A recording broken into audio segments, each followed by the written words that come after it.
right, I want to start this lesson by giving all glory, honor, and praise to Yahweh, Bahashim, Yahweh Shai, Bahashim, Rikahakwadash. Double honors to the elders and the apostles and teachers and wise men, a great millstone that I learned this truth from through the spirit and power of Yahweh, Bahashim, Yahweh Shai. Salutations out there to the elect. All right, let's play a little bit of the video, and then I'll get some scriptures. As you can see in the title, it says, grief-stricken widow was living at husband's grave until help arrived. So let's start the video, and then I'll get some scriptures as the video plays along. We're back, and here's Steve Hartman on the road. A few weeks ago, police officers in Syracuse, New York, were surprised to find someone living amongst the dead.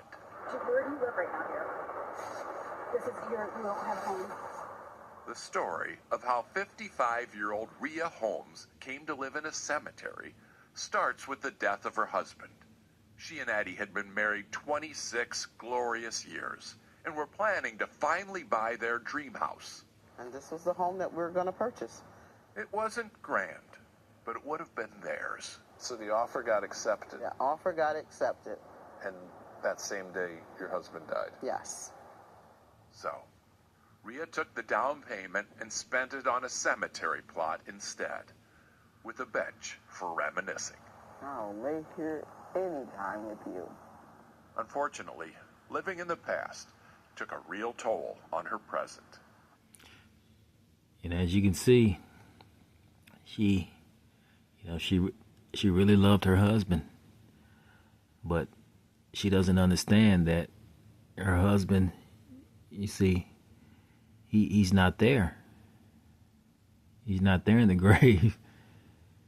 Let's start right here. He's back in the spiritual realm. Let's start right here in the book of Ecclesiastes 3, verse 18. Now this is Solomon speaking. It says, and I saw in my heart concerning the estate of the sons of man, that God might manifest them, and that they might see that they themselves are beasts. Verse 19, for that which befalleth the sons of man befalleth beasts. You see? Because man is no different than a beast. As far as, flesh, and flesh can die. It can decay and it can die. It says, even one thing befalleth them, as the one dieth, so dieth the other. You see? Yea, they have all one breath, so that a man have no preeminence above a beast. For all is vanity. Verse 20, all go to one place, the spiritual realm.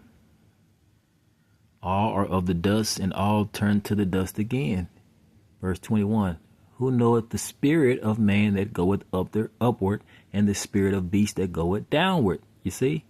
Because all spirits, all breath that is in man go upwards.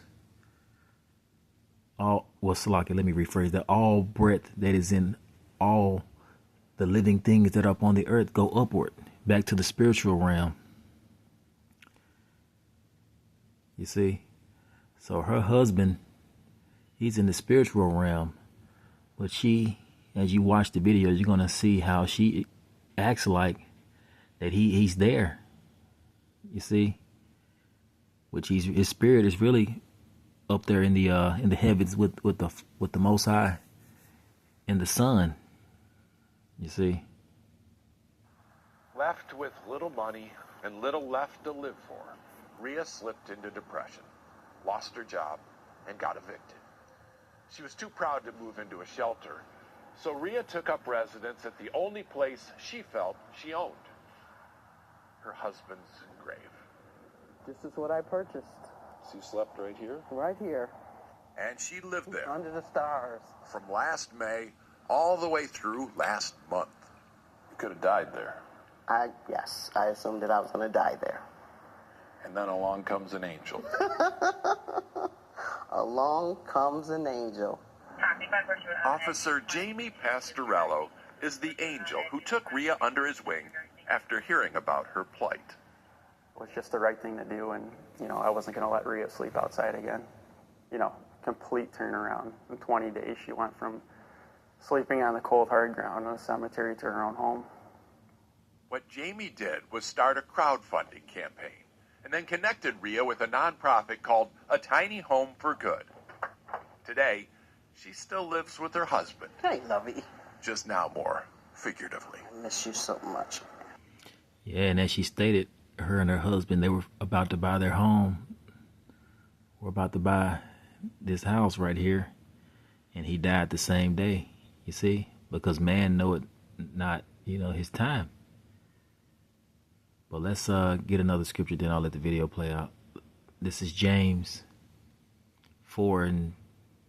It says, "Go ye now, ye that say tomorrow or today or tomorrow, we will go into such a city and continue there a year and buy and sell and get gain." You see, her and her husband thought they were about to buy this house right here. This house right here, but he passed. And she couldn't afford the house, so she lost the house. You see? It says, verse 14, "Whereas ye know that not what shall be on tomorrow or on the morrow. For what is your life? It is even a vapor that appeareth for a little time and then vanisheth away.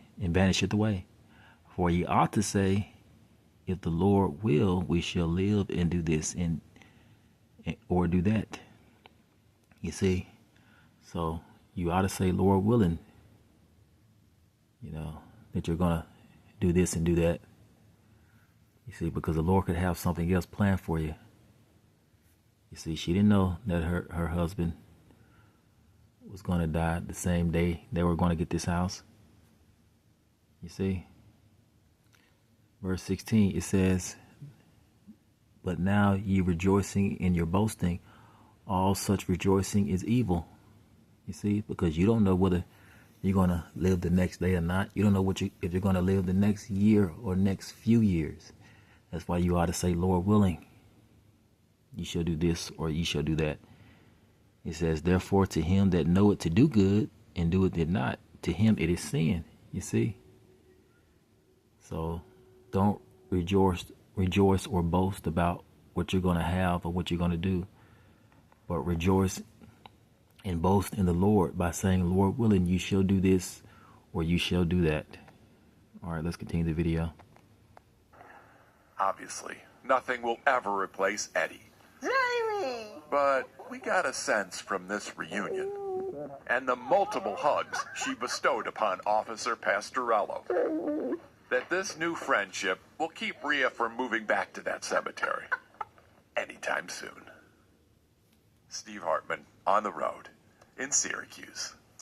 Which this happened because the mercy. See, the Lord brought this cop into her life because that was mercy. She has to be an Israelite. If I had to guess, I would say she's an Israelite, and the Lord is merciful. You see, He shows compassion to whom He will, and He shows mercy to whom He will. You see, she lost a husband and she gained, some friendship. Even though he looks like a heathen, he could be an Israelite. But the Lord controls all things. All things happen through the will of the Lord. You see, let's end with this scripture.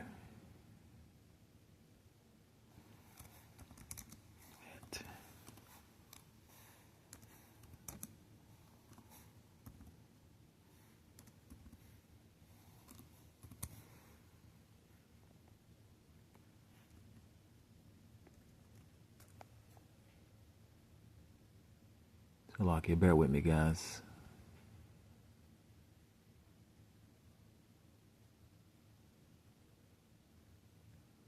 So, okay, bear with me. I think it's in Romans.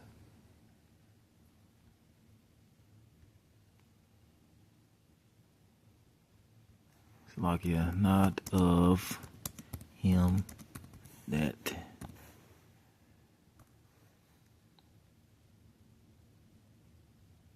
Slovakia. Okay, it's in Romans 9. All right. Romans 9, verse 16. Salaki, let's start at 15. It says, For he said to Moses, I will have mercy on whom I will have mercy, and I will have compassion on whom I will have compassion. Verse 16, So then it is not of him that willeth, nor of him that runneth, but it's of the Lord, Yahweh, Bahashim Yahushai, that showeth mercy. You see? So the Lord shows mercy to whom he shows mercy to. He has mercy on these heathens. But you see, he has a chosen people also that he set above these heathens, which he used these heathens, for the benefit of his chosen people. You see, which if I had to guess, I would say she's an Israelite. Even though she lost a husband, the Lord had mercy on her, by using this cop in order to help her get a place to stay. You see? So this happened, her getting a place to stay and not having to sleep in that graveyard was through the mercy of the Lord. All right, I'll end the lesson here. All praises to Yahweh, Bahashim Yahushai, Bahashim, Rikak, Quadash, Shalom.